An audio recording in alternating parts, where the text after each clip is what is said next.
I'm a leaner, 34 female.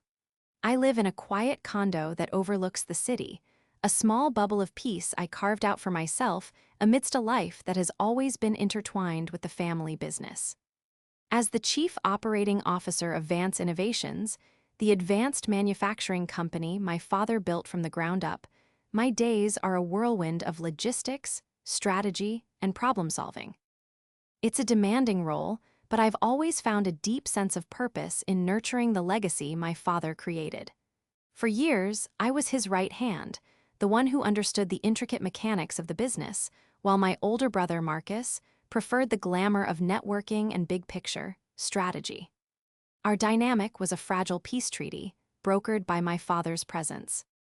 But in the wake of his passing, that treaty was about to be shattered in the most brutal way imaginable, forcing me to unveil a secret plan my father and I had set in motion. A final, brilliant checkmate from beyond the grave. Before this story unfolds, I'd love to connect with you. Please let me know in the comments where you're watching from and what time it is in your corner of the world. It's amazing to see how far these stories can travel. The final 6 months of my father's life were a slow, painful lesson in letting go. Richard Vance wasn't just my dad. He was a titan, a man whose presence filled every room and whose vision had turned a small machine shop into a multi-million-dollar industry leader. Seeing that formidable strength eroded by illness was like watching a mountain crumble into dust, one rock at a time.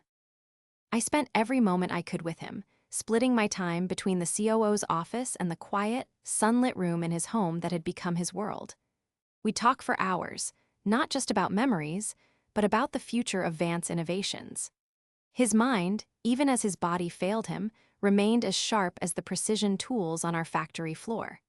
It was during these conversations that I began to see the depth of his concern, a worry that went far beyond his own mortality. It was a concern for his legacy, and specifically, for the person who would steward it. My brother, Marcus, was 3 years my senior and held the title of Vice President of Strategy. It was a role our father had created for him, hoping it would inspire him to learn the business from the top down. Instead, Marcus treated it like a brand ambassadorship. He was brilliant at hosting client dinners, speaking at industry conferences, and cultivating a public image of a charismatic, next-generation leader. He had a natural charm that could win over anyone in a 30-minute meeting. But inside the company walls, his reputation was different. He was known for bold ideas that lacked practical foundations, for delegating any real work to his subordinates, and for a fundamental misunderstanding of the operational realities that I managed every single day. While I was optimizing supply chains and overseeing the development of our next-gen robotics line, Marcus was commissioning a new, flashier logo or redesigning the executive lounge. He saw the company as a stage. I saw it as a complex, living organism that needed constant care and attention. Our father saw this difference more clearly than anyone. "Eleanor," he told me one afternoon, his voice thin but firm, "this company is about building things that last. It's about the families who rely on our paychecks, the clients who trust our quality. It's not about headlines or magazine covers." He paused, looking out the window at the gardens he'd spent a lifetime cultivating. "Marcus has the Vance name, but you have the Vance grit. He sees the crown, but you see the kingdom." His words were heavy with unspoken meaning. He knew that Marcus's entitlement, his belief that being the eldest son automatically made him the rightful heir, was a danger to everything he had built. Marcus had made no secret of his intentions. In family gatherings, he'd often joke about the big changes he'd make when he was in charge, always with a pointed look in my direction. He saw my operational focus as a lack of vision, my quiet competence as a sign that I was content to be a number two. He couldn't have been more wrong.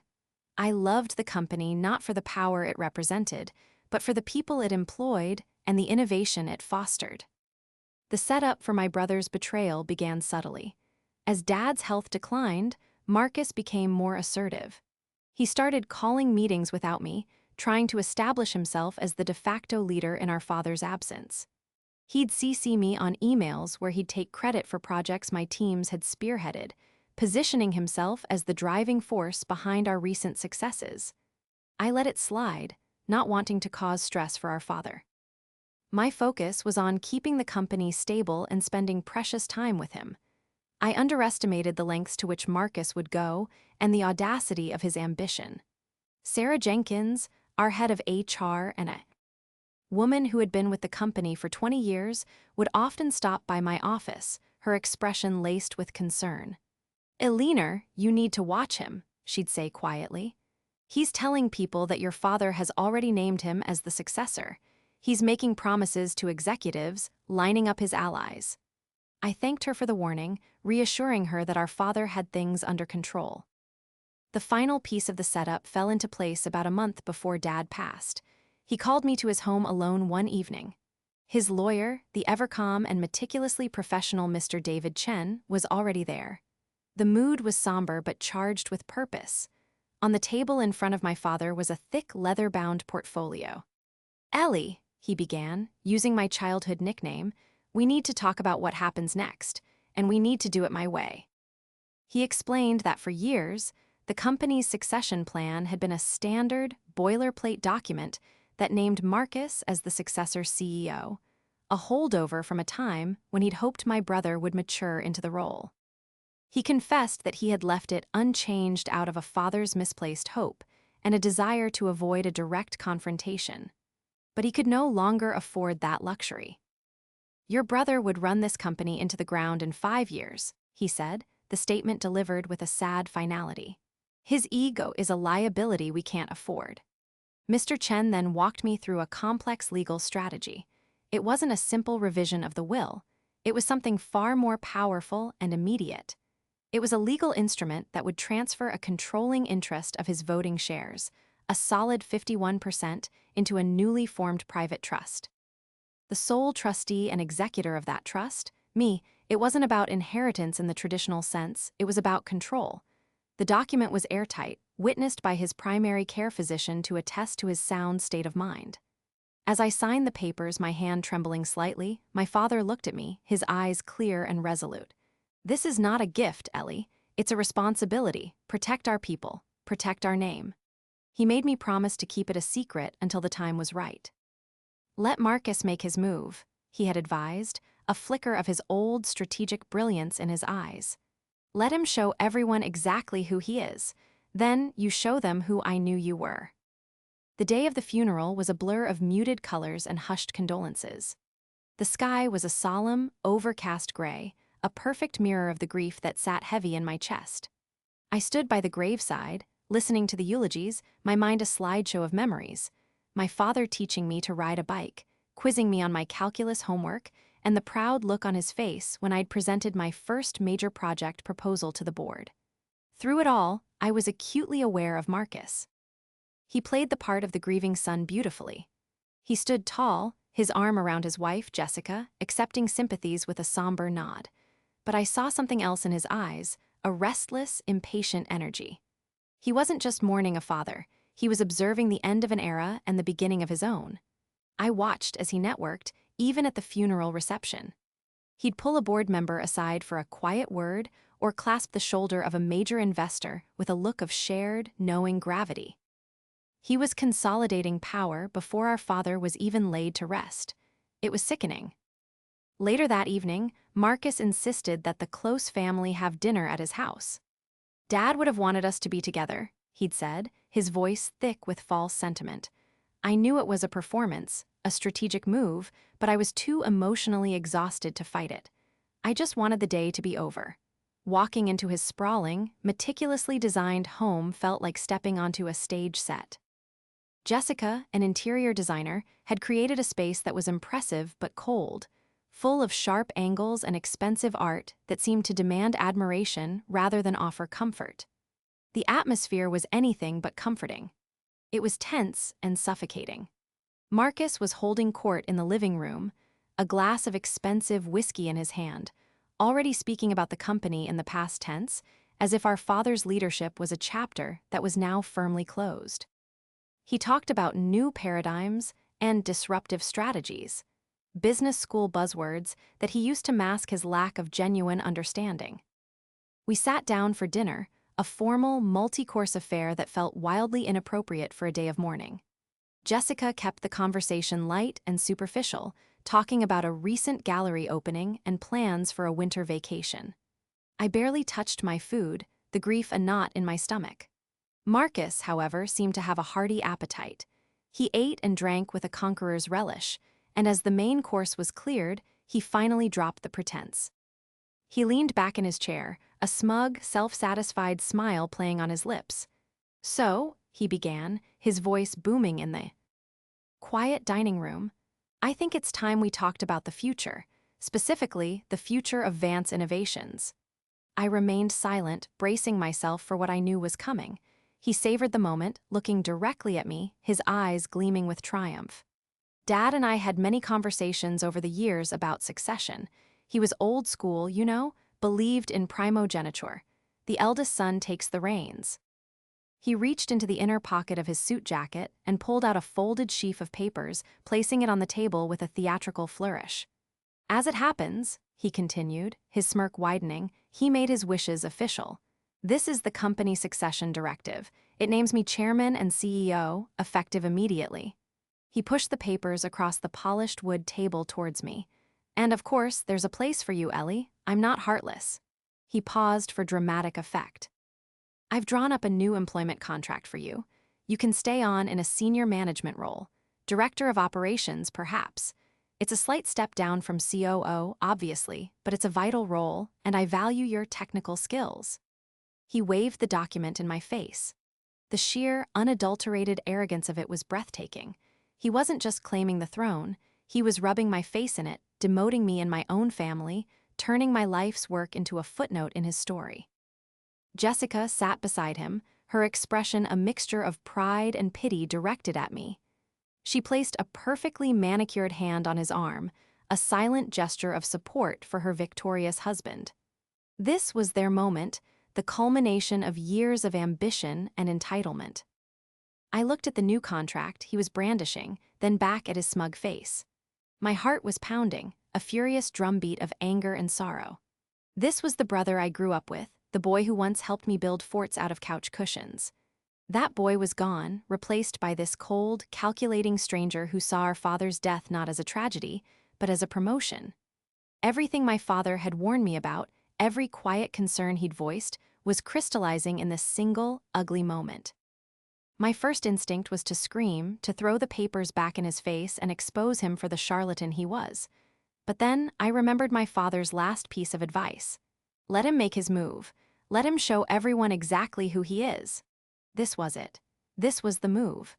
So I took a slow, deep breath, schooling my features into a mask of weary neutrality. I looked him straight in the eye and said, my voice quiet but steady, "Interesting."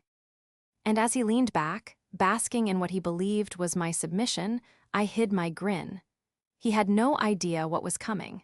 He thought he was closing a chapter, but he had just started a war he was completely unprepared to fight. I didn't stay long after that. I politely declined dessert, citing exhaustion, and endured Jessica's condescending expression of sympathy as I left. The drive back to my condo was fueled by a cold, clarifying rage. The grief for my father was still there, a raw and gaping wound, but now it was mingled with a steely resolve. Marcus hadn't just insulted my intelligence and my life's work. He had desecrated our father's memory, twisting his legacy into a tool for his own selfish ambition. He had mistaken my quiet dedication for weakness, my love for the company for a lack of ambition. It was an old, familiar miscalculation, one he had been making our entire lives. But this time, the stakes were higher than ever, and his mistake was going to be his undoing. As I walked into my empty apartment, the city lights twinkling below, I didn't feel defeated. I felt ready. The next morning, I was in my home office at 7 a.m. sharp. I didn't go into the company headquarters. I knew Marcus would be there, parading himself as the new king, and I wasn't ready to play that game yet.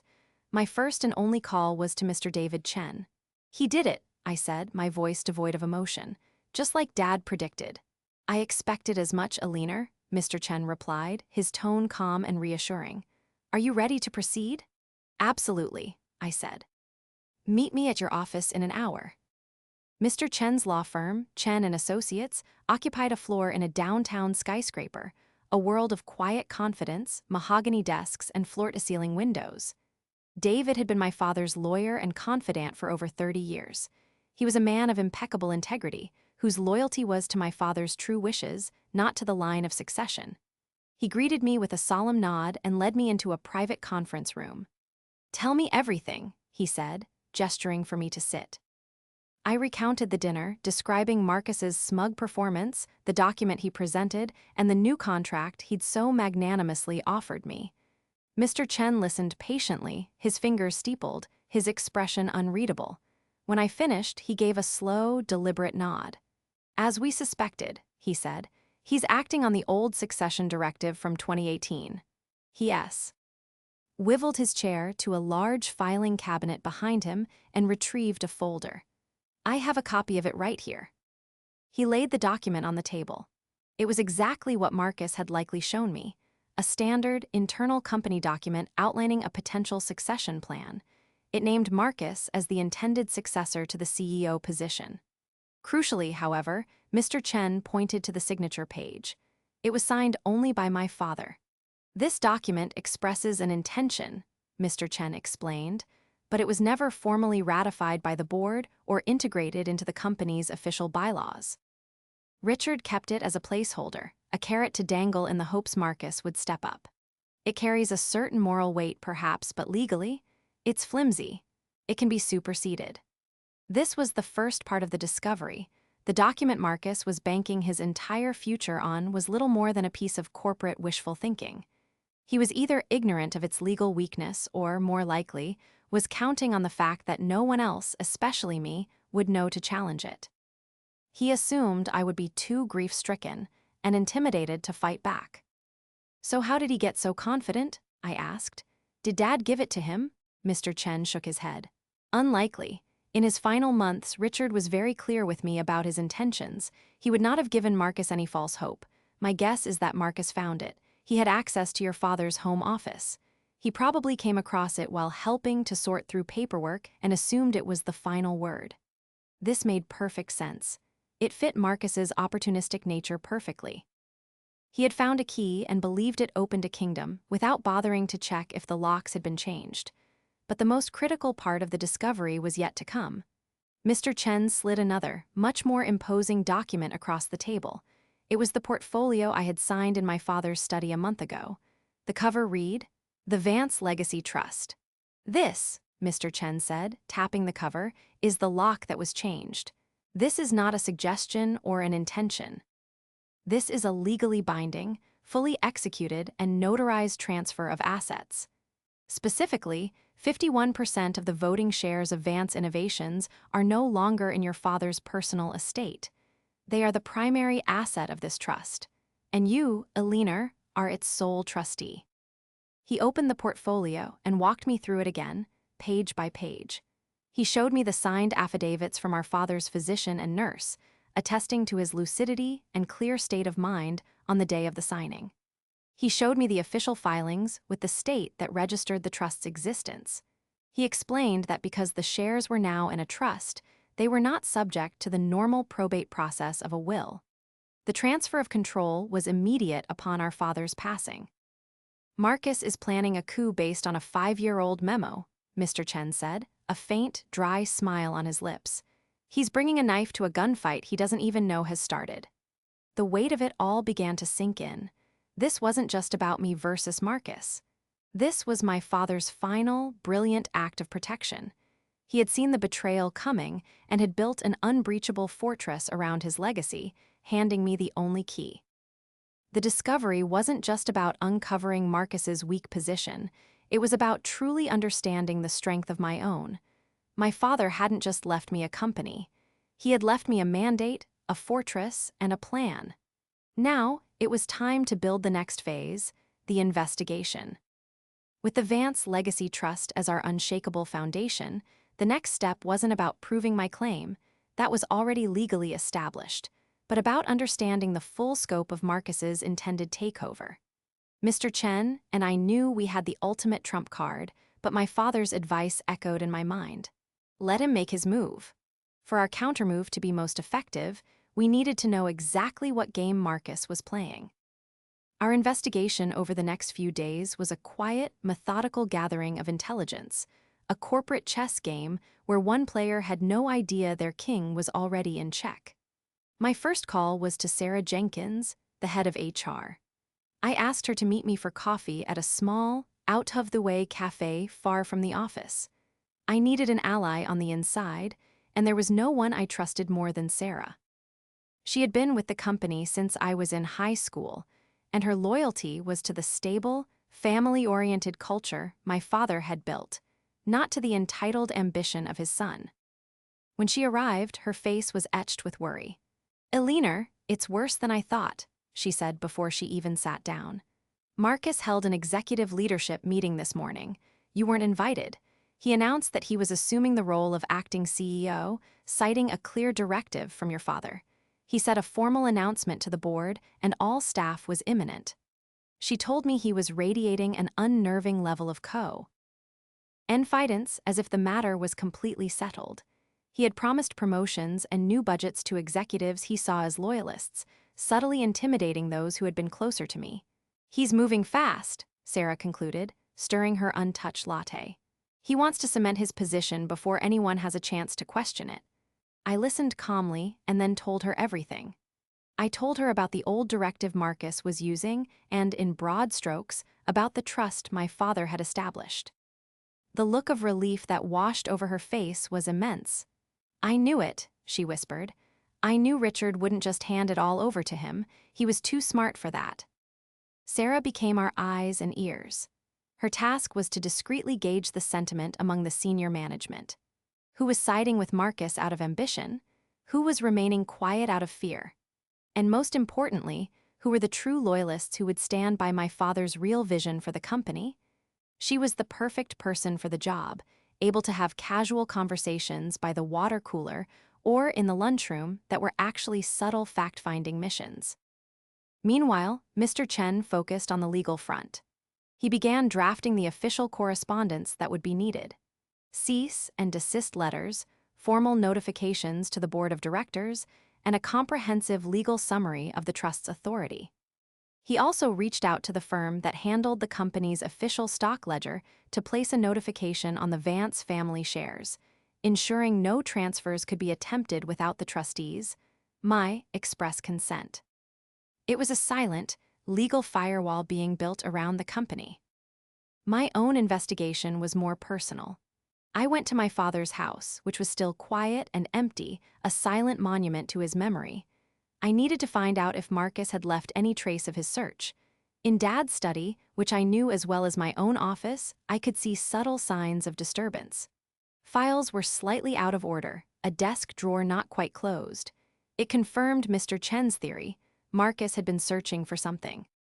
I eventually found what I was looking for in a folder labeled Succession Planning Drafts. Tucked inside were several old documents, including the 2018 directive. But underneath, it was something even more telling. A more recent draft, from last year, that outlined a co-leadership structure with me as CEO and Marcus as chairman of the board, a clear compromise. My father had clearly been wrestling with how to handle the situation for some time. Marcus must have seen this folder, ignored the more recent, nuanced drafts, and taken the one document that gave him absolute power. He hadn't just found a document, he'd cherry-picked his reality. The final piece of our investigation was preparing for the inevitable climax, the board meeting. Sarah confirmed that Marcus had officially scheduled an emergency board meeting for Friday afternoon. The agenda item was ominously vague: leadership transition and future strategic direction. This was it. This was the stage he was building for his coronation. "He's walking right into the trap," Mr. Chen said during our daily strategy call. Our own preparations intensified. We compiled a master binder for each board member.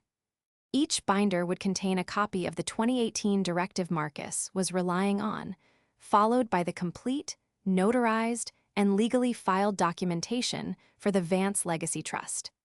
It would also include a legal opinion from Mr. Chen's firm on the unquestionable authority of the trust's governance.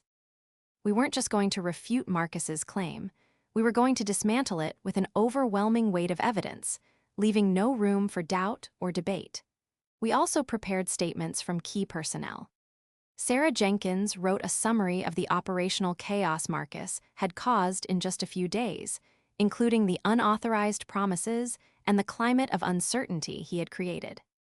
The CFO, a man loyal to my father, prepared a projection on the financial instability that would result from Marcus's proposed disruptive strategies, which were little more than costly vanity projects. Our investigation had given us everything we needed.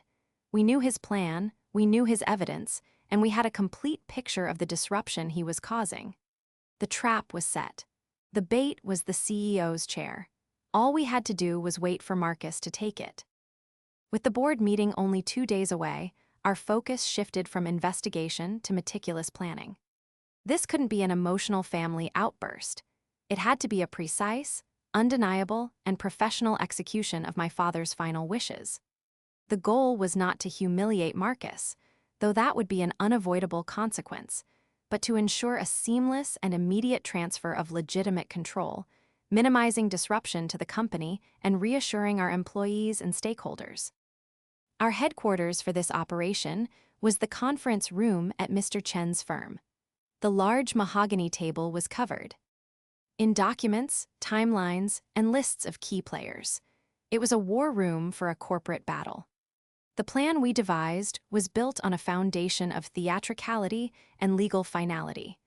We would let Marcus have his moment in the spotlight, allowing him to dig his own grave before we calmly and methodically buried his ambitions in it. The plan had 3 distinct phases. Phase 1, the coronation. We would allow the board meeting to begin as Marcus intended. I would attend, as I was still officially the COO and a member of the board. I would arrive on time, take my usual seat, and remain silent.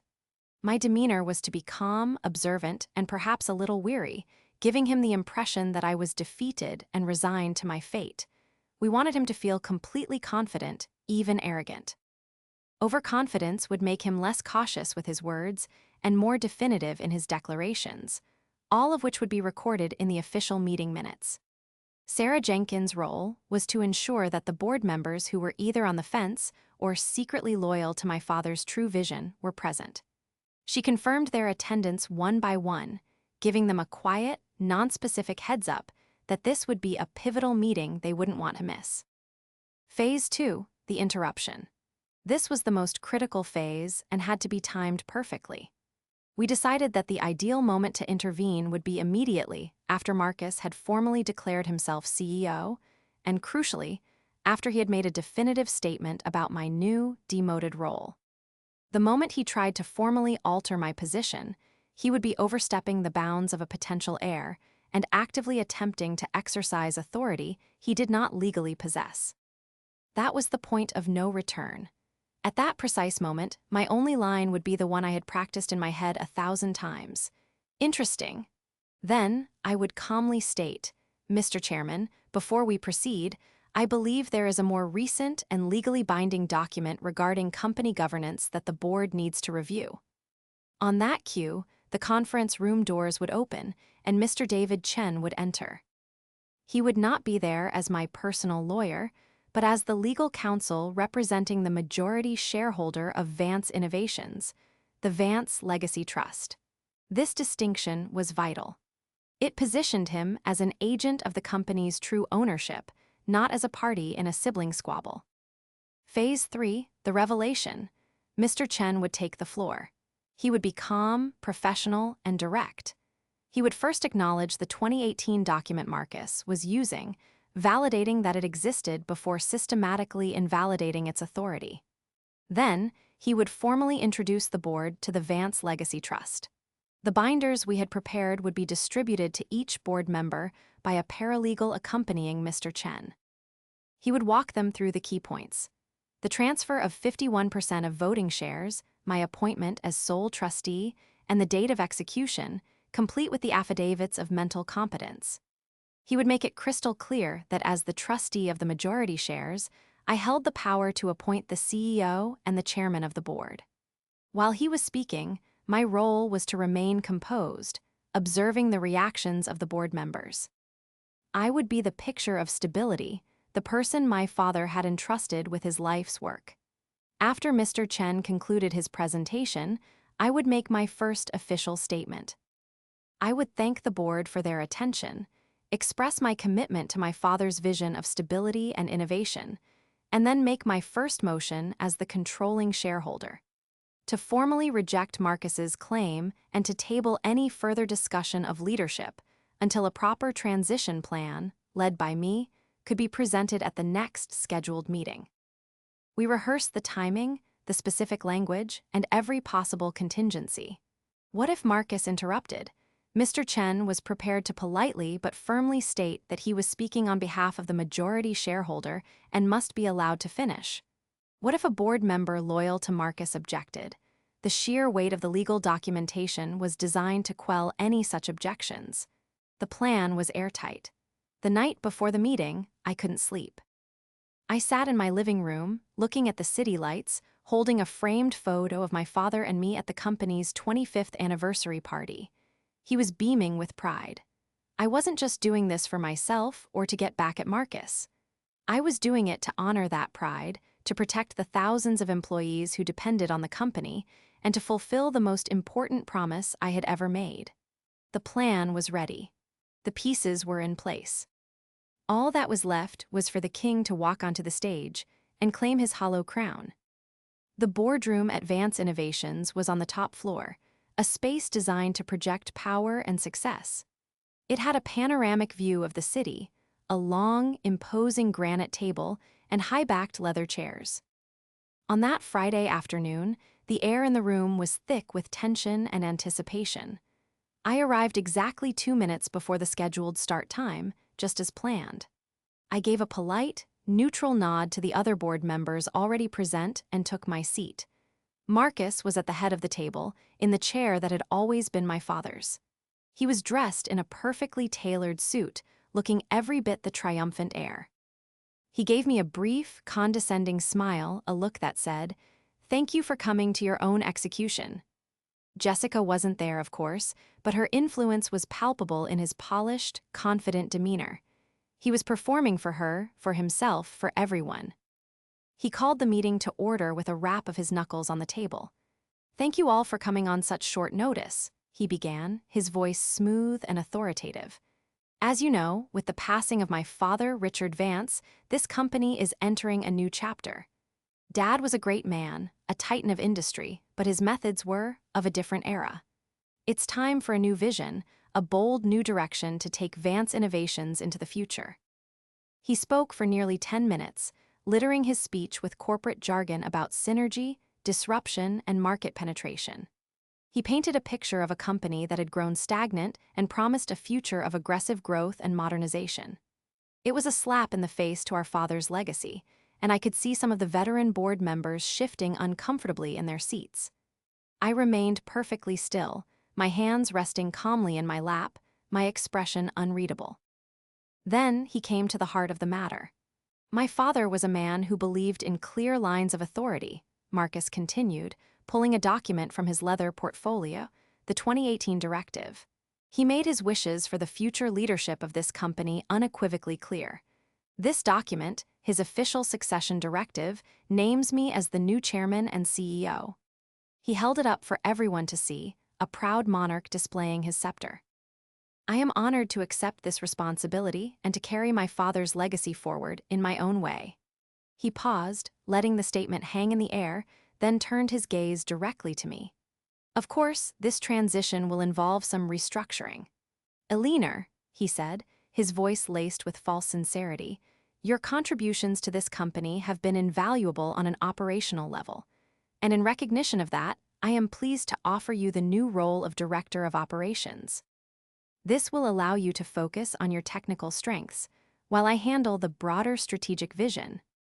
This was it, the moment we had planned for. He had made his declaration. He had attempted to demote me. The trap was sprung. I let the silence stretch for a beat, allowing the full weight of his arrogance to settle over the room. Then I leaned forward slightly, met his triumphant gaze, and said the one word that would signal the end of his short-lived reign. "Interesting."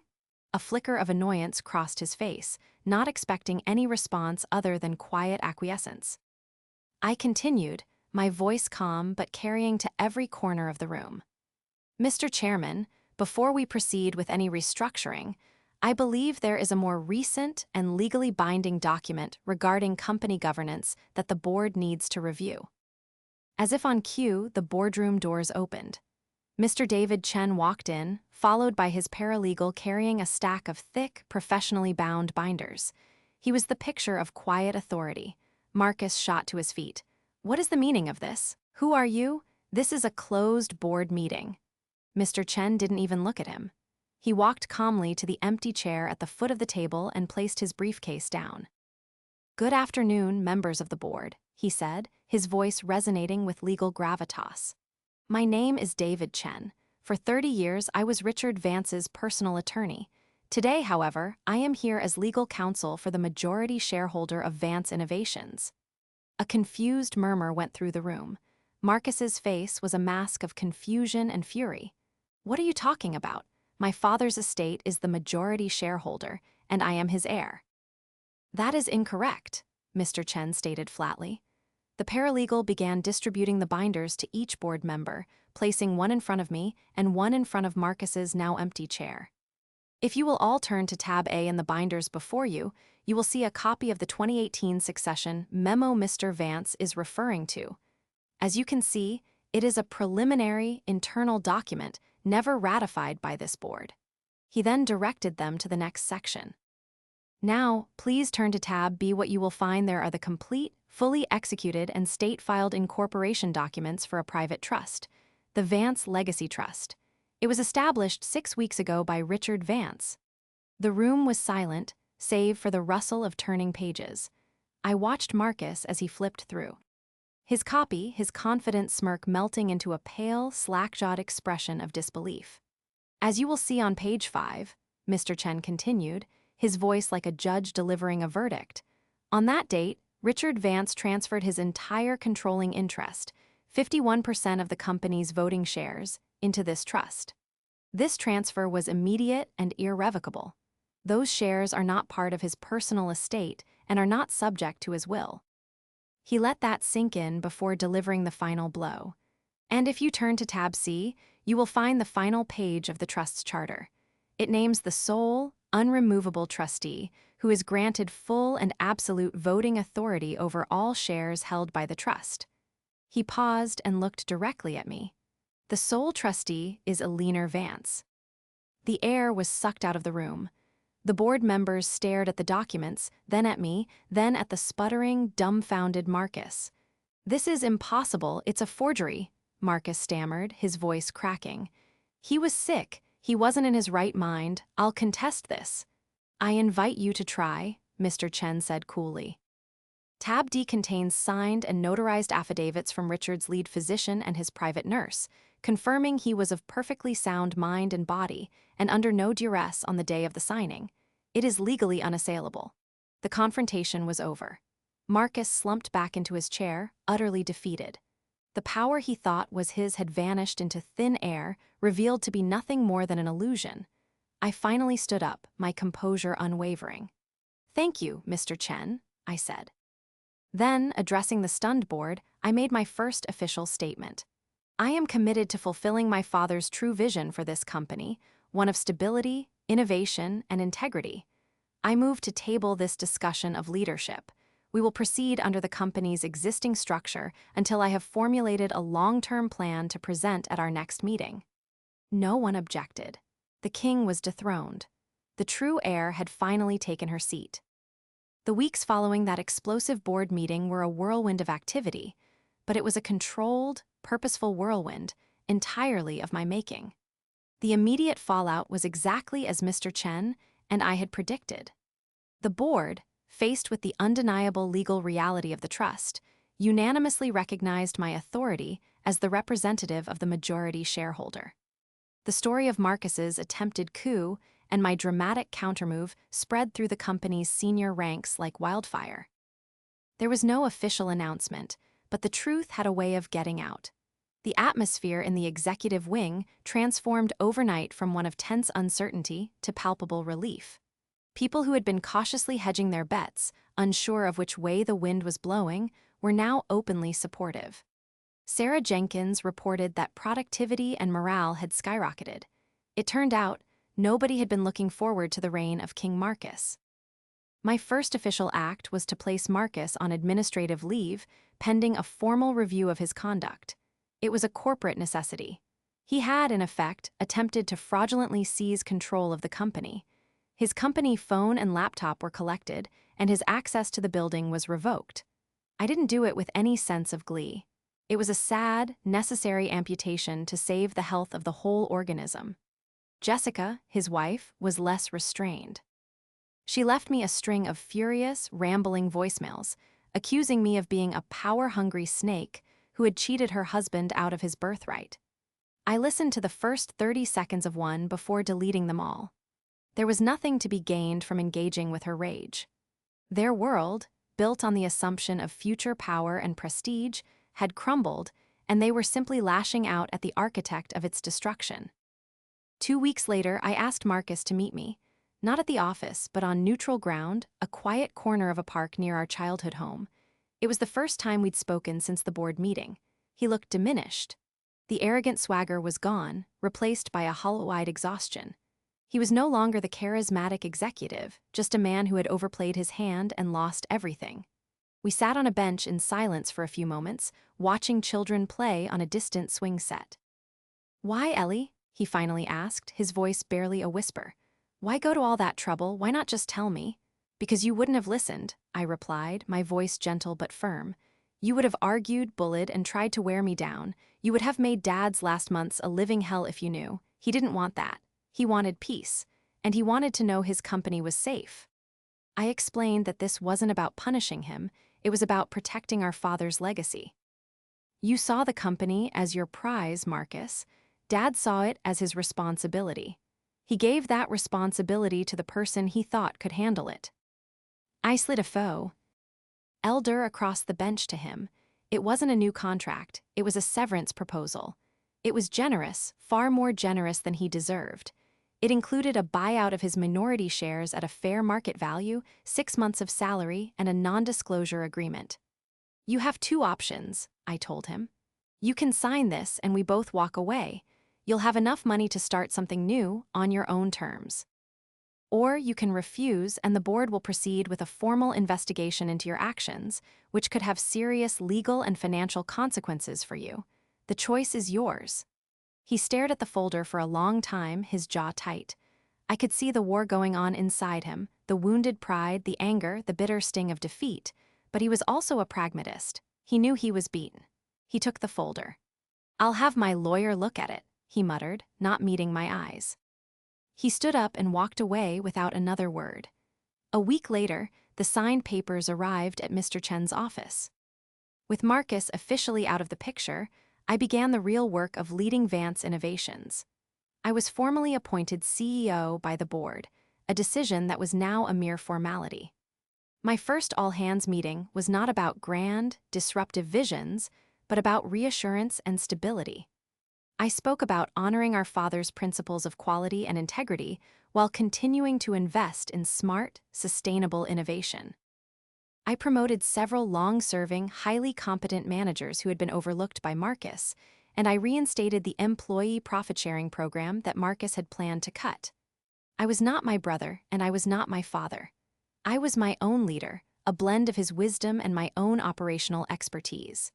Looking out the window from my father's, now my office, I felt the immense weight of the responsibility he had left me. But it wasn't a crushing weight. It was a grounding one.